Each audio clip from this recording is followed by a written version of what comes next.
Welcome everybody to our study session this morning. It's Tuesday, January 24th, 2023.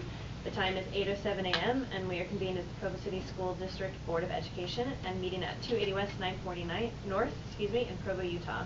And we will start with a roll call. I'm Rebecca Nielsen, Board President. Jennifer Partridge, Board Vice President. Melanie Hall, Board Member. Lisa Boyce, Board Member. Gina Hales, Board Member. Meg Van Wagenen, Board Member. Taryn Cave, Board Member. Derek Anderson, Business Administrator. And we excuse Keith Patel, who could not be here with us this morning, our superintendent. Is there a motion to start the study session? I move we begin the study session. Okay, we are now in the study session. Thank you, Board Member Hales. Okay, we'll start with a presentation from Todd McKee, the Assistant Superintendent of Secondary Education, and we have until 8:20 to have that discussion. Sorry, Todd. We're cutting off your time just Good morning. I appreciate the opportunity to speak with you this morning. I want to start, if I may, publicly sending our condolences to Michelle Eldridge and the entire Wall family. Michelle is our Director of Title Programs in the district. We received word yesterday that her father, Gary, passed away. Gary was an administrator in our district and was a good friend to many, so our hearts are full. I'd like to spend some time this morning talking a little bit about our work to date around looking at high school start times and potentially the change to them. Back in 2016, from requests from the board and the community, we formed a committee to look at changing the start time at the high school. We developed a committee format that included district administrators, school administrators, athletic directors, parents, board members. Knowing from previous experience in two other districts doing this very similar type of work, we stopped short of adding students because we anticipated that this was not going to be isolated just to the high school, that this would be actually a K-12 situation. The committee started to review the literature. At that time, I've shared with you an annotated bibliography of the research that the committee performed. I think what's significant in that is you'll see that there are recommendations from the American Academy of Pediatrics, the American Medical Association, and the Center for Disease Control, recommending that high school start no sooner than 8:30 in the morning. We started to look at, after doing the research, we started to look at examples locally where schools and school districts had looked at changing the high school start time. First we looked at Copper Hills in the Jordan School District. They went to a temporary, it was actually I think 2 years it lasted. They changed from 7:30 to 8 o'clock, then they reverted back. And as we peeled that back, they realized that they couldn't go to the full recommendation of 8:30, and then they realized they couldn't get the same benefit from an 8 o'clock start, and the complications with all the other schools, they reverted back. So that was their experience. Salt Lake City at the very same time was making a change for all their schools to change their start time. They continue to have a later start at the high school. What's interesting about their experience is they've been able to leverage UTA, which seems to be, as you get into this, one of the big barriers for school districts to make these kind of changes. It's transportation. The last school district we looked at was Park City. They too were in the midst of evaluating a change for them. Granted, they are a smaller, more rural district than Provo. But they were going through a process, and we watched the process very carefully. And in the end, it was interesting that Park City, even though they could maybe accommodate this more readily because of the size of their district, they pulled back and avoided or did not make the change. Okay. We then started to look at district impact. Sorry. They didn't ever change? They never implemented. Okay, so it's not like they went up to the cusp of the implementation and then stopped short. And can I get clarification on Salt Lake City as well? They do have late start, but that's because they're utilizing public transport. Correct. Is that right? Okay. Yep. So concerns as we started to look at this, as we evaluated internally how would we make this work? There are really two things that came up. One is obviously to make a change in and of itself, it would require additional transportation. Working with our transportation department to add the additional routes and the bus drivers, at that time in 2016, it would be an additional $2 million to the budget. Okay. We then started to look at other impacts. The other idea that we considered was simply changing the start times between elementary and secondary. What we heard from transportation very clearly is the way our routes are currently set up, there needs to be an hour's difference between the drop-off and start times of the high school and that of the elementary. Middle school, they have a lot more flex, and there's not that much of a concern, but there needed to be that 1 hour buffer in order for transportation to make the routes work. So the second option we considered was, well, simply flipping elementary and high school. That raised a whole new set of concerns where, particularly when you're looking at January and February, the change in time, it's dark and it's cold. Many of our high school students are standing out waiting for the bus, 6:45, and the question was raised by the committee, is that what we want for second and third graders? And so it really started to open up this conversation about the broader impact on elementary as well as middle school. Some of the other things we started to consider is, if you make that shift and you do put either the high school or the elementary into a later start, what does that do to after-school programming? Elementary was particularly concerned about any impact on their start time because they do a lot of after-school intervention. They have other programs that they utilize after school hours.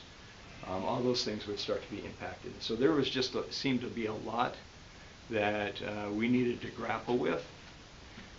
It wasn't simply merely a change of the high school in and of itself. I started to pull some of the data nationally because this has been a conversation, as I mentioned, that's been around for many years. I was in 2 other districts that went through this process. One district was able to pull off the implementation. The other decided they could not. You can see that for us, of all public high schools, about 32%, make sure I got this right, 32% of all public high schools are average start is around 8 o'clock. What's our start time? Ours is 7:30. So a traditional, and then you can go down here, if you go to the community type, we're more of a suburban school district, 38%. Are starting around 7:55 as an average start time. And then if you go to size, down here in student enrollment, well over 1,000 students, 36%, they're averaging a 7:54 start time. So all of them are before 8 o'clock. What does that look like nationally? This gives you a sense by state. In Utah, the average start time in high school is 7:56.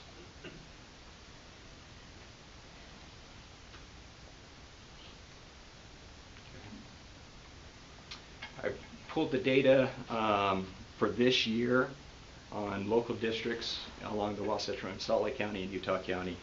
So you can see that with Salt Lake's ability to tap into UTA, they have a later start. 8:45 is the start time at their high schools, and their dismissal time is 3:15.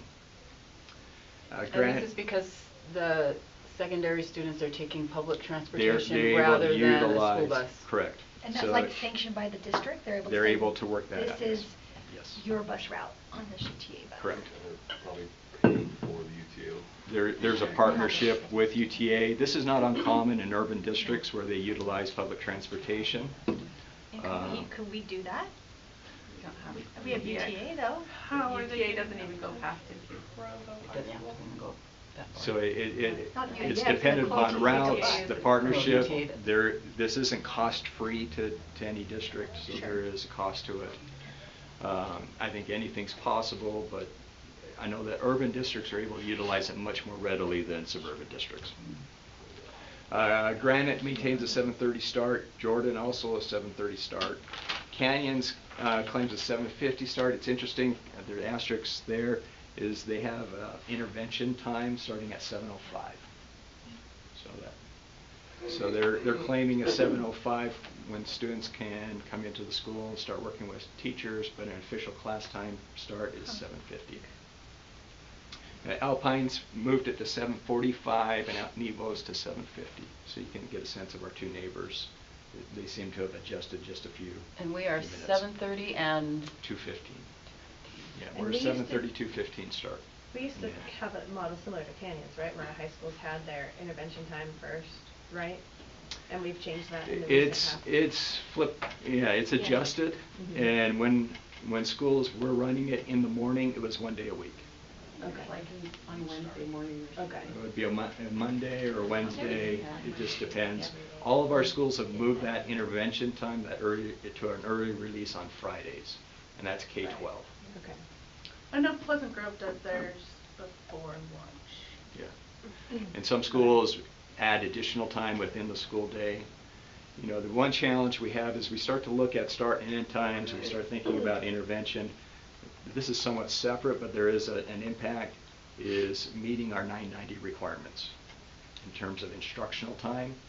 With our early release on Fridays, our schools are barely meeting the 990 requirement that's set by the state for instructional time. Go ahead. Actually, go on the next slide is where I had a Okay. question. So as we started to think this through, wanted to be able to paint a picture of what this might look like. There are the two options. The first option here is if we simply adjusted everybody and didn't do any switching. We kept the order of high school, middle school, elementary in terms of drop off and pick up with transportation. If we just simply adjusted a few minutes, 15, 30 minutes, 45 minutes, what would that look like in terms of start end time? Really quick. So my children go to Timpanogos, and they start at 8:20. So I was curious about that. So there's some adjustment there because not all of our elementaries start at the same time, and so okay. I had a ballpark. Perfect. Okay. So that's the explanation. And the reason why they do start earlier is they don't have a bus. They don't have any bus Yes, that's transportation issues, and that's where, again, what he's talking about here is Yeah, so causing like some Rock issues Canyon because has of one the bus, busing. so they have to So start. they're all within a few minutes of each other, but they're not identical. Yeah, and that's great. Yeah. So Schedule 1 is our current reality. Schedule 2 is what elementary, middle school, and high school would look like if we added 15 minutes to a later start. So starting at 7:45 at the high school, and what the ripple effect that would have. If we went to an 8 o'clock start at the high school, it's Schedule 3, and then an 8:15 start is Schedule 4. I didn't add what it would look like at 8:30, but you would simply add 15 minutes to that last schedule. So I think the huge concern is you move across the schedules. An 8:15 start at the high school, I think, would be welcomed by many, but then you're looking at an elementary dismissal around 4:05, sometime around 4 o'clock. Okay. And I know that in certain communities, like my community, there's not very many families, I shouldn't say not very many, but parents drop their kids off on the way to work. Yeah. And so if you start at 9:25, like I kind of like that idea because then I can sleep in. No, I can't. But, yeah, that's the problem. Sorry, go ahead. So you're starting to get a sense of the dilemma that the committee was wrestling with. Daycare in the morning is a thing too, as well for elementary kids, and 9:25 is late start for a lot of kids to be unsupervised in the morning as well. And then that's going to cause a problem for some schools anyway, that what are they going to do with the kids who need to have a safe place to be? Right. Yeah. So moving on to option 2, I simply flipped the order. So elementary was first, then middle school, then high school in terms of drop-off, pickup for transportation. Did the same thing, started to play that out over different start times. You can start to get a sense, 7:30 start at the elementary. I mean, they're dropping off then just shortly after 7 o'clock. That means they're out at bus stops by 6:45. Or walking in the dark. Or walking in the dark. Yeah, but the 8 o'clock start time to me for elementary seems. So my concern is with the high school level at 3:50, especially for kids who have extracurricular Sure. activities. Mhm. They're going to be missing the last period a lot. for travel time. They'll be Early they'll be dismissal. released the part of their day for travel. And what does it do to sports? I heard a lot of worries that if we move it to, because I do like Schedule 7, but if we did that, then that would mess with sports. At the high school level, you have so many activities. Over half our kids are participating in some type of after-school activity, athletics or performing arts of some sort. What you're doing is the later start pushes those practice times. You start to get into constraints around facilities where you have multiple teams. Kids are going to be getting home much later than trying to take up homework. Sure, but there's And jobs. Jobs is a big concern too, after school jobs Jobs. for kids, for Yep. high school kids Yep. who need to For the work. kids that are not in activities, working, helping to support family needs. Yeah, there's always And what trade-offs on my it. experience, like I said, I've been through this in other locations. What we found is in the district that did make the change, went to I think it was an 8:15 start, is that many of those teams, because of facility restraints, started to move their practices to early in the morning. So it And wasn't solving any problems. So it didn't solve the problem of Well, it sleep. did, but it solved the problem for the students that aren't using those. I That- mean, for some, yes. yeah, I think But- But the point is that, Sure. you know, it's not a perfect, there's always going to be a trade-off. Because what we're doing now is not perfect. There are trade-offs in everything we do. Yeah, and we had a high school that had the late start in California, and there was a 0 period Yep. that students could take before school, Yep. which a lot of people did who were going to fit I things in think their we schedule. moved marching band into Yeah, a 0 that period 0 to period free up became schedule. the Yeah. elite choirs or whatever, but also, but they felt like the overall health. And then what happened was the community started to shift the other times to make some of the Mhm. concerns of the That's later what I think release. it's going to be some growing pain, but we start to shift. It's very much something. doable, but I think what you're starting to touch on is that has a much broader community impact. This has to be a community Yep. discussion. So yeah. real quick, with 0 period, no buses for 0 period? So only, Correct. the There were only, no so buses the only for kids 0 who could period at our participate school. then in the 0 band period. and stuff are the kids whose parents can take them. Is that correct? Would that be correct? Or carpool or something. I think that I've seen it both ways. I've seen it Yeah, where I'm sure it's kids have had to individual. transport themselves to a 0 period, and I've also seen it where school districts have provided transportation. Just like we do the late Again, bus. there are costs to that, and trade-offs, and the question will be, what impact does that have with the regular bus routes? Okay. Right. I'll jump through the considerations. I think we've hit on most of these, just to save you time. The recommendation is, because this does have a broader community impact, and we really haven't taken it out to the community. We stopped short of that from fear of, once you put a survey out to the community, it sets an expectation. And at the time the committees met, actually met in 2016. I failed to say that we also came back together in 2021 to revisit this. We stopped short of going out to the community because we didn't want to send false hope at that time. The district wasn't prepared to move forward with any type of survey or a collection of input from the community. But it would be the recommendation that we do so if there's an interest to move forward. Does anybody have any, we're just a little bit over, but does anybody have any questions for Todd? I think the purpose of his presentation was just to give us an update, not necessarily debate it, but Let you know where we're at. But does anybody have any questions regarding his presentation? Is this available in the public board docs so that we can? It should be attached to board Yes. docs. Okay. Thank you. Okay, thank you so much, Todd. Okay, we will now have a quick 5-minute discussion on amending the 2023 board meeting schedule.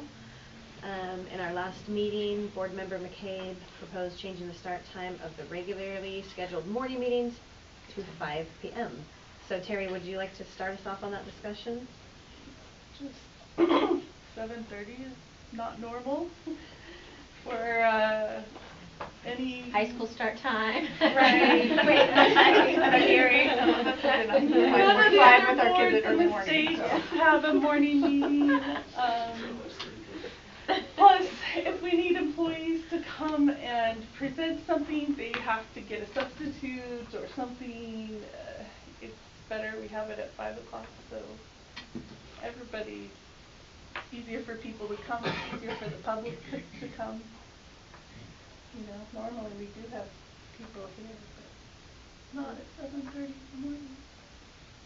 Okay. Mhm. I have a couple, can I add a couple comments?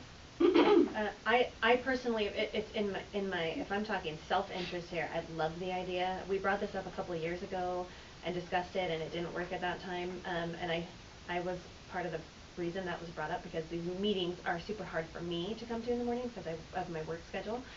So I love the idea personally.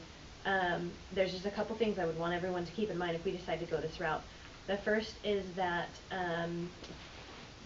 this change would affect multiple people. So I just want to make sure everyone involved feels comfortable with the change, and that they're not doing it just because the board says, because we don't want to be, you know, that kind of board. But also, the other thing is, we have had a tradition in this school district where this second meeting of the month is study session only, and no business takes place.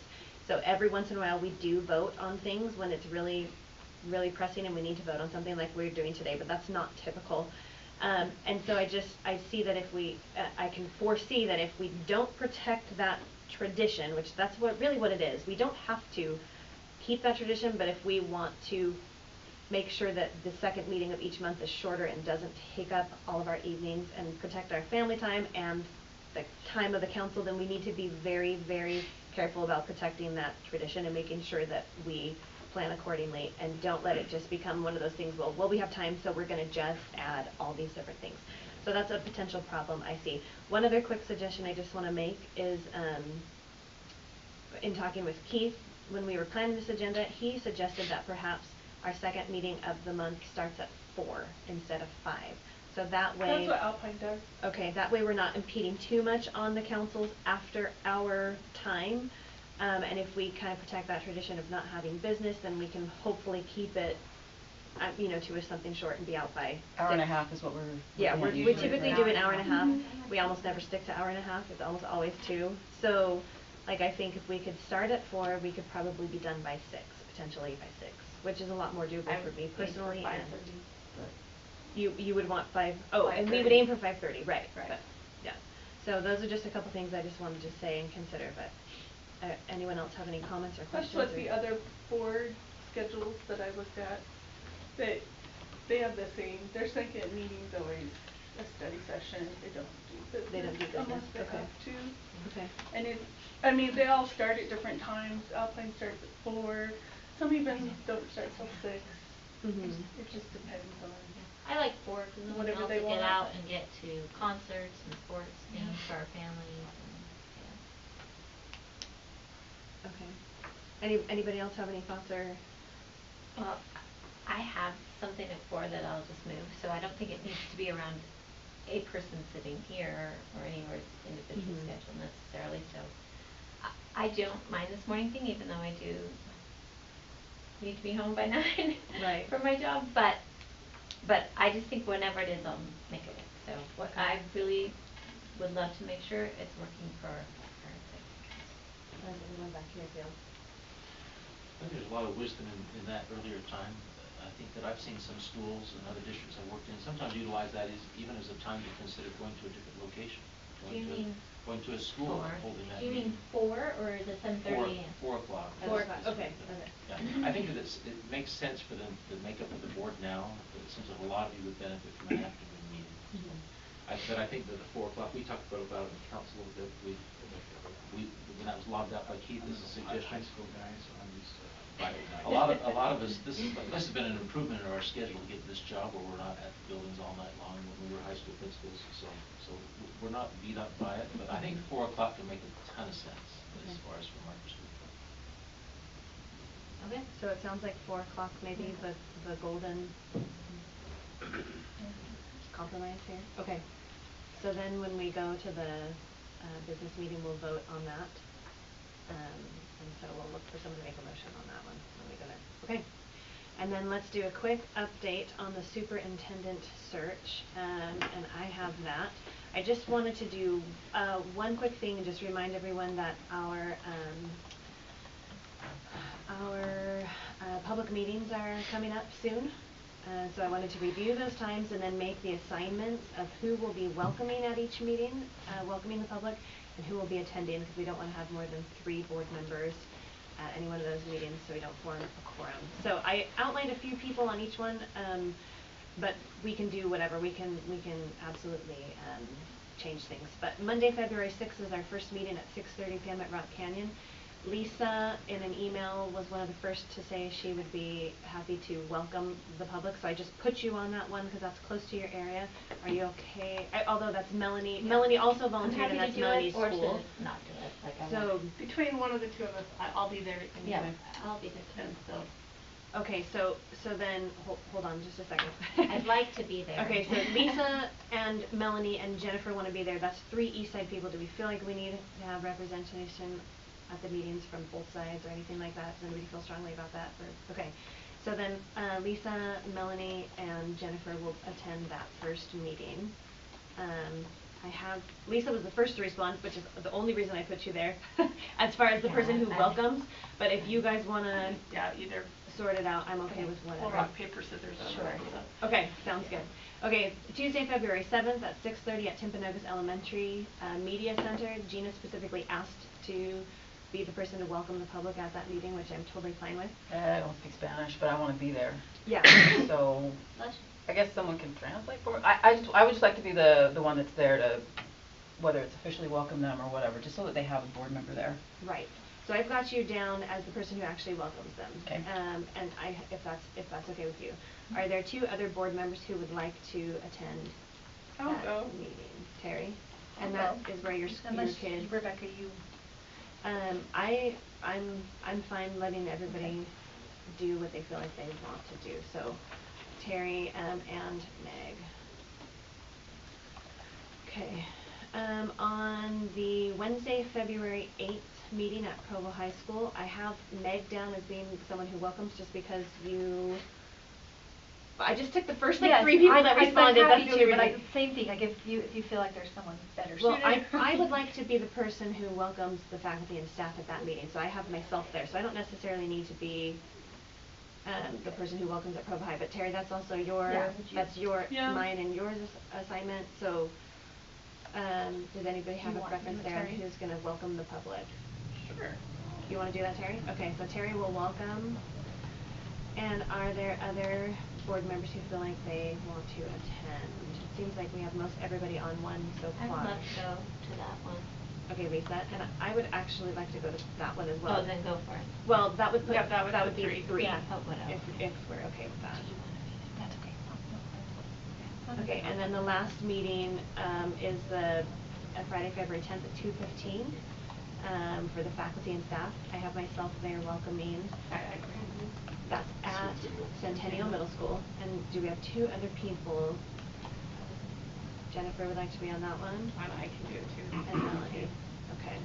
And that survey went out to everybody, so everybody in the district is already So we have received it. I have a list of things you need to check. Rebecca, I got this, obviously, we got the survey. Should we fill out the survey? Yes, Okay, I just wanted to yes, clarify on that. good question. So every employee in the district filled out received the survey. Right, okay. So if you want to fill it out, you are more than welcome to fill it out. I am sending them a list of email addresses of ours, so they can take ours and isolate them and know these are the board responses and stuff like that. So they'll know who is who's Okay. responding, how. And so yes, at first I thought, I got randomly selected. I know, And then that's what I thought. Like, oh, that's so. And then it turns out everyone got randomly selected in the district. So feel free to take it if you'd like to take the survey. Okay, and that's all. So Fridays at 2:15? 2:15 to 3:15 at Centennial Middle School. Okay, that's really all I have for now. Otherwise, we're just kind of in When limbo. does the survey close? It closes when they get enough responses. So they'll, as far as the public goes, not necessarily the district. So they're looking for a certain number of responses and from certain kinds of respondents. For the official Y2. For the official, yes, Okay. Y2 Do survey. we have a date, because we're going to give out the link at the meetings, right? Not to their survey, we're going to give out a link to our own. So right. do we know how long we're going to keep that open? The same time frame. So we don't have an official date yet, but it's going to be about the same time frame. It'll be about a week, right? That was my thought, is We we'd should release probably it decide. Yeah. that Friday before, be able to have it available, and then we Some close of it down us on do that things when Friday. it's due, yeah. But also, Right. there's I'm other gonna people say that that, can't. Dave. I'm just who gonna might say want to sometimes having a be due shared date, with them. I'm the same. Get some of us to take action. Yes, yes.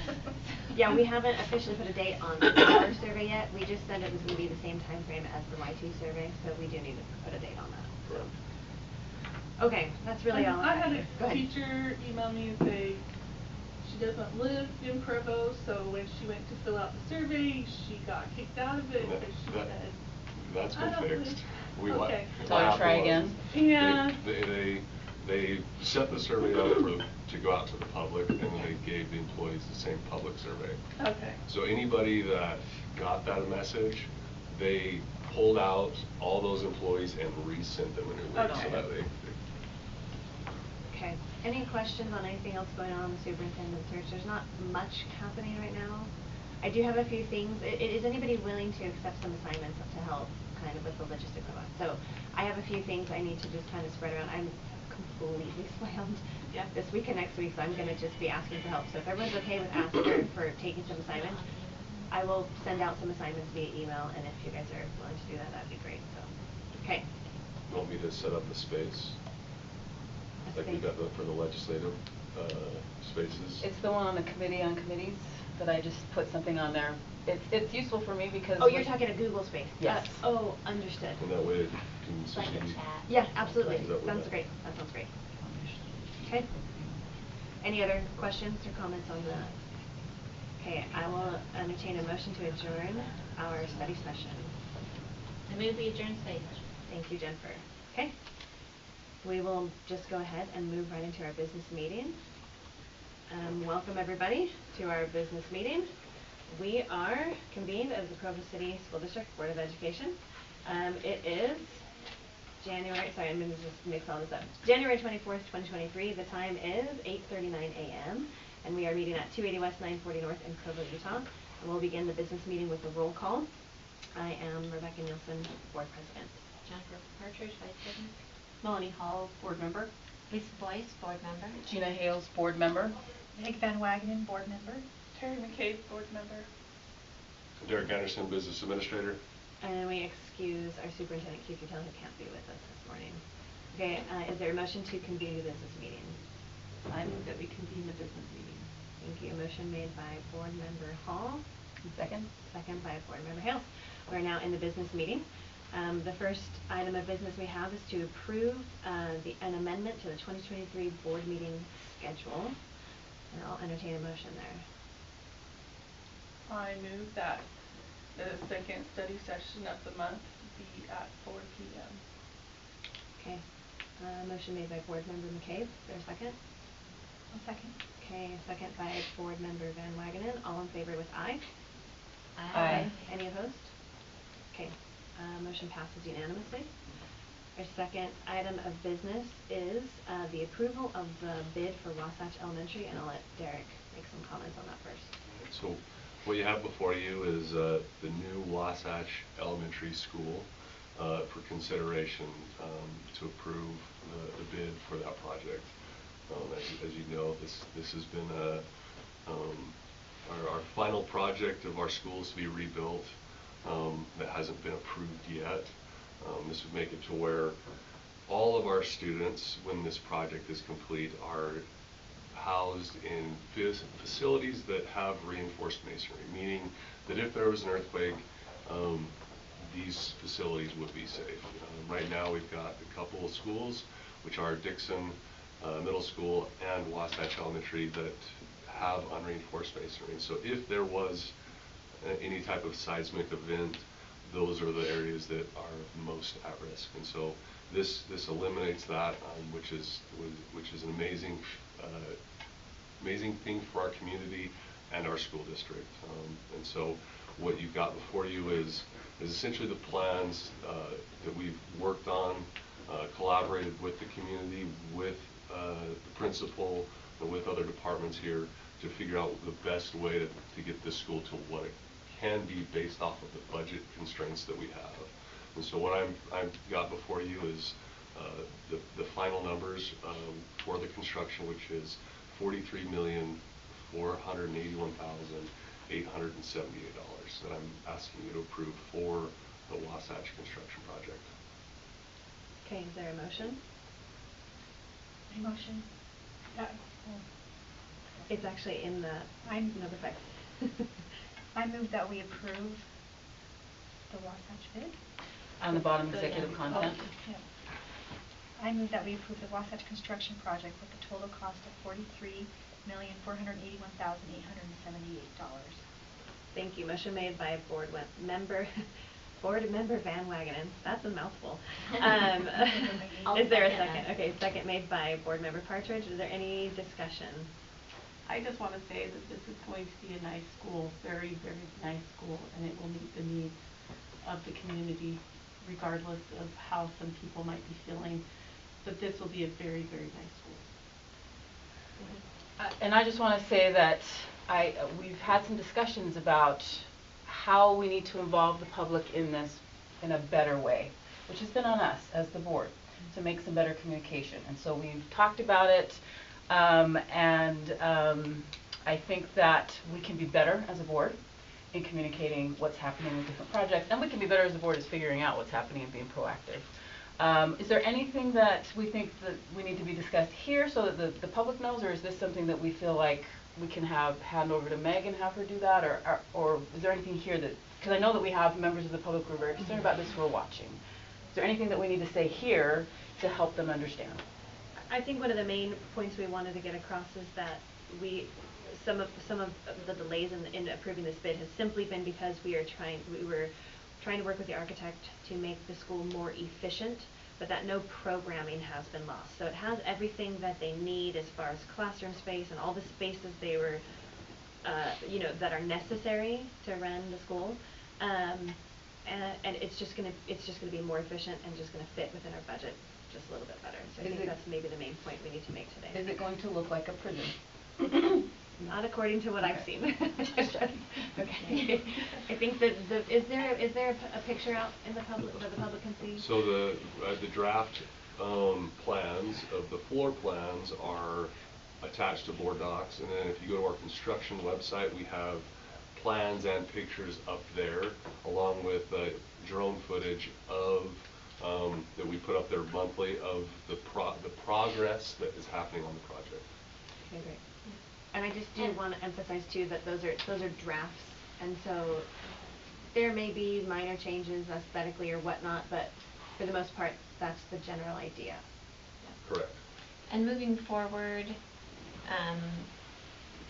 Meg will be the contact person, supported by Derek and Right. the construction team. Our construction committee. Mm-hmm. Is the right word, okay. So people have questions, talk to Meg. Yes, and I will plan as many as I can. We'll be attending Wasatch Community Council meetings. I think that'll be a great place to continue to touch base with the community and with their community council as we move forward with the project.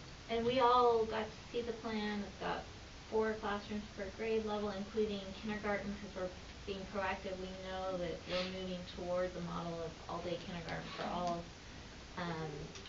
And we've compared it with our other elementary schools, and this is still one of our largest elementary schools. I think it is it will be our largest elementary school. Yes. If And you we are don't count our preschool list. Right. Yes. So yes, we as with all schools, you have to scale things down from the grandiose that the architects love to put out there, but it's going to be a beautiful building and meet our needs and have plenty of space and be safe. I have a question. In the past, hasn't Wasatch sponsored or hosted? Not a preschool. What is it? Okay. And there's been plans. Our student service team and the school knows that's most likely going to have to move to a different space. Okay. Yeah, we'll still accommodate that as a function. That partnership's wonderful, but we do have some buildings that are underutilized. Right. Perhaps that might make sense for them to make a transition at this point of opening the building. I know we're hurt. I'll make this fast. And I just want the public to also know that this isn't something special for one specific part of the city. This is something that we as this board are committed to whenever we have schools being built, no matter where they are.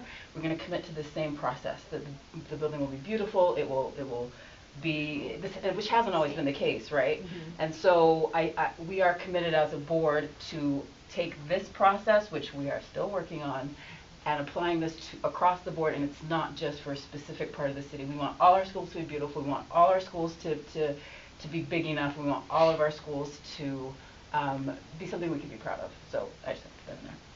Absolutely. I have one other comment, and that's just when I moved here to Provo, was the year before a bond, and I think it was 2014, that came up. And I remember at that time, that there were 7 schools in need, and 5 schools could be included in that bond. And I feel like the Wasatch community actually was really lovely and gracious to what I had access to in terms of supporting fixing these other schools. So I'm just grateful that we are going to give them a safe place for their students to go to school that, can also support their vision for what I think Wasatch is a special school. I haven't had a student there, but I've gone in there for some of my friends' kids' events and things, and they really work hard to build a community there that's unique to their, scope and focus. And so I'm happy to see that. I feel like this building will support that and keep them safe while they do it. Okay, thank you. All right, then all in favor with aye? Aye. Any opposed?